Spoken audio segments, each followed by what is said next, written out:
ของกัมพูชา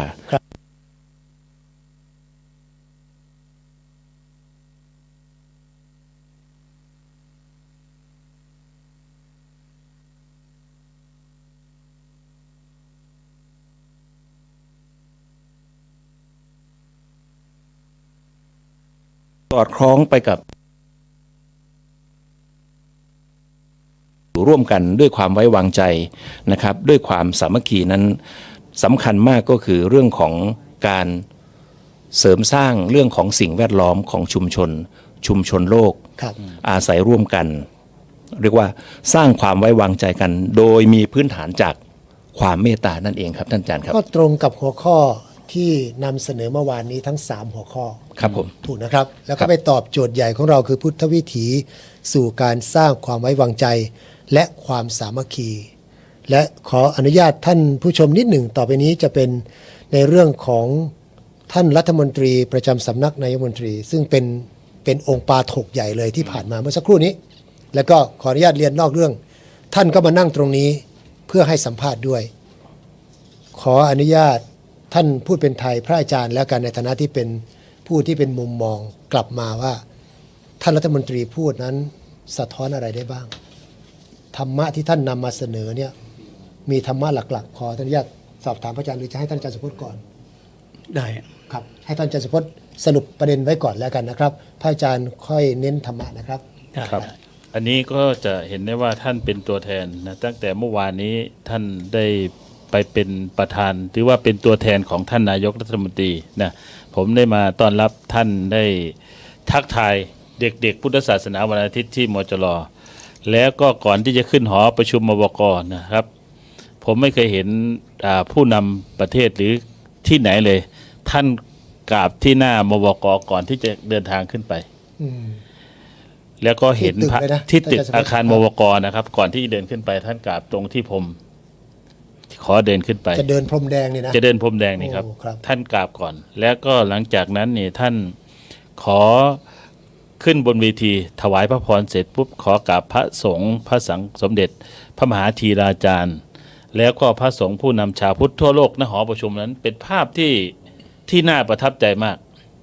นะครับก็เลยบอกว่าดังที่อาจารย์นเรศพูดว่า action louder than speech louder than speech เพราะฉะนั้นก็คือเห็นว่าท่านการกระทำนี่บ่งบอกถึงอะไรต่างๆที่บอกว่าไม่ยิ่งกว่าคำพูดก็แล้วกันนะเพราะฉะนั้นก็เลยท่านก็เลยมาโยงถึงว่าการที่เราจะบันได4ขั้นนะน่าถึงก็คือบันได4ขั้นก็คือสังฆาวัตถุธรรมทั้ง4นั่นเองเพราะฉะนั้นในหัวข้อนี้ผมคิดว่าท่านพระอาจารย์จะได้อธิบายหัวข้อธรรมที่ท่านสังฆาวัตถุ4ซึ่งเป็นบันได4ขั้นขอประเด็นสังฆาวัตถุ4ครับอาจารย์ครับได้ก่อนที่จะพูดถึงประเด็นนั้นก็ต้องชื่นชมอย่างที่ท่านอาจารย์พูดนั่นแหละเพราะว่าท่านรัฐมนตรีประจำสำนักนี่ท่านเป็นตัวแทนรัฐบาลไทยครับนะถือว่าเป็นภาคีสำคัญที่มอบหมายคณะสงฆ์ไทยให้จัดพิธีนี้อีกครั้งหนึ่งการกราบของท่านการไหว้ของท่านการพูดของท่านเมื่อกี้ท่านก็มาพูดกับพวกเราว่าท่านพูดจากหัวใจของท่านจะผิดบ้างจะถูกบ้างแต่ว่าท่านทำด้วยหัวใจของท่านโดยเฉพาะเรื่องการกราบกับพื้นเนี่ยต่อหน้าคณะสงฆ์หมู่ใหญ่เนี่ยหลายคนบอกว่าท่านดราม่าหรือท่านแสดงหรือเปล่าแล้วเราก็ถามไปแล้วท่านบอกไม่ได้ทำอย่างท่านทำที่ไปที่เคารพอันนั้นก็มันงดงามทั้งหมดอ่ะท่านในทางพุทธศาสนาท่านก็ว่ามันเป็นความงามเป็นความดีและเป็นความจริงเนี่ยตัวเนี้ยนะแล้วก็น่าภาคภูมิใจแต่มาจากเสริมว่าชาวโลกที่นับถือพุทธศาสนาทั่วไปก็ไหว้ทั้งนั้นแหละแต่ว่าคนไหว้แล้วดังเนี่ยคือมีคนที่ประเทศไทยในสมัยอาตมาไปอินเดียเนี่ยมีนักกีฬาท่านหนึ่งนะไม่เอ่ยชื่อแต่ว่าในส่วนหนึ่งที่มีชื่อเสียงโด่งดังคือเมื่อเล่นกีฬาประเภทนี้เสร็จเล่นเทนนิสเสร็จแล้วกราบบรดรศรีชาถูกต้องกราบแล้วคนที่ดังทั่วโลกเลยแล้วพออาตมาในทางพระไทยไปเรียนเนี่ยก็ถามท่านมาคุณมาจากไหนเพราะว่ามาจากประเทศไทยโอ้เขาชื่นชมอันนี้ก็เป็นส่วนหนึ่งนะมันคืออย่างที่พูดว่าไหว้เหมือนกันแต่ว่าไหว้แล้วดังมีประเทศไทยเท่านั้นท่านรัฐมนตรีท่านก็ทำอย่างนี้ทีย้อนกลับมาถึงนโยบายท่านประยุกต์ธรรมะไปใช้กับนโยบายเนี่ยท่านพูดแทนรัฐบาลนะครับแล้วก็สรุปมาตรงที่ว่าไอ้รถแมพ4ขั้นเป็นสเต็ปโดยประยุกต์ หรือนำหลักธรรมไปใส่นั่นน่ะคือหลักสังหวัตถุธรรม 4เพื่อสร้างความไว้วางใจในสังคม เริ่มจากทานปิยวาจาสมานัตตาอัฏฐจริยาและสมานัตตาแต่ว่าท่านแปลเป็นนโยบายทางภาษาบริหารเนี่ยได้ไพเราะทานแปลว่าการให้โอกาสนะแล้วก็ปิยวาจานั่นก็ถือว่าเป็นการสื่อสารนะให้ดี แล้วก็อัฏฐจริยาเป็นเรื่องของจิตอาสาท่านได้พูดไปหมดแล้วสุดท้ายคืออัฏฐจริยาสมานัตตาคือการวางตนให้เหมาะสม อันนี้ก็ถือว่าเป็นหลักธรรมสำคัญที่เอามาประยุกต์ในนโยบายของรัฐบาลที่ท่านรัฐมนตรีได้กล่าวไว้คงเท่านี้ท่านอาจารย์เนี่ย กราบขอบพระคุณท่านพระอาจารย์สมชายเป็นอย่างยิ่งท่านผู้ชมที่ต้องไล่เรียงให้เห็นภาพต่างๆเพราะว่าการจัดงานวิสาขบูชาแต่ละครั้งเนี่ยตัวผมเองเนี่ยสัมผัสมาตั้งแต่ครั้งแรกๆก็เหลือไม่กี่ท่านแล้วที่ขอประทานอภัยแก่เท่าผม นะครับ ก็เห็นภาพตลอดเลยว่าพัฒนาการอย่างไรสมัยก่อนพระสงฆ์พูดภาษาอังกฤษไม่ได้น้อยมากหลังๆมาพระสงฆ์ไทยเราท่านก็พูดภาษาอังกฤษเพราะเผยแผ่ได้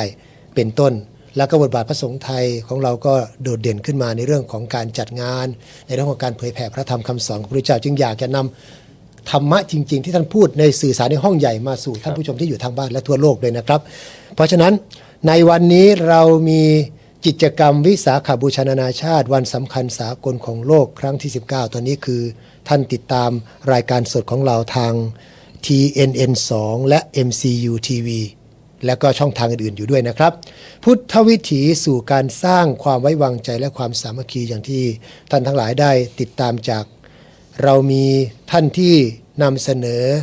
สารจากผู้นำประเทศเลยนะครับผู้นำศาสนาผ่านไปแล้วก็ทีมล่ามของเรารวมทั้งพระอาจารย์ได้ช่วยเมตตาในการขยายความนะครับแล้วก็อีกอย่างหนึ่งก็คือในเรื่องของการสัมภาษณ์ท่านรัฐมนตรีที่ผ่านมาเมื่อสักครู่นี้รัฐมนตรีพิชิตชื่นบานรัฐมนตรีประจำสำนักนายกรัฐมนตรีทางพอจบรายการนี้จะมีการรันเทปที่สัมภาษณ์ไปสดๆก็ถือว่าไม่กี่นาทีที่ผ่านมาท่านผู้ชมรอติดตามด้วยนะครับอย่าไปไหนนะครับเพราะฉะนั้นในภาคเช้านี้เป็นการเฉลิมฉลองวันวิสาขบูชานานาชาติวันสำคัญสากลของโลกผมขออนุญาตไล่เรียงในตอนบ่ายให้ท่านทั้งหลายได้ติดตามต่อไปนะครับเพื่อจะได้อยู่ในรายการของเราต่อไปนั่นก็คือในตอนบ่ายเราพบกันที่เวลา 13 นาฬิกาจะเป็นสารและสุนทรพจน์จากผู้นำชาวพุทธนะครับ14 ถึง 15จะเป็นพิธีเปิดงานเฉลิมฉลองวันวิสาขบูชาโลกวันสำคัญสากลของโลกครั้งที่19ประจำปีพุทธศักราช 2567 ประจำประเทศไทยประธานในพิธีเสด็จถึงศูนย์ประชุมสหประชาชาติรัฐมนตรีประจำสำนักนายกรัฐมนตรีประธานในพิธีกล่าวเปิด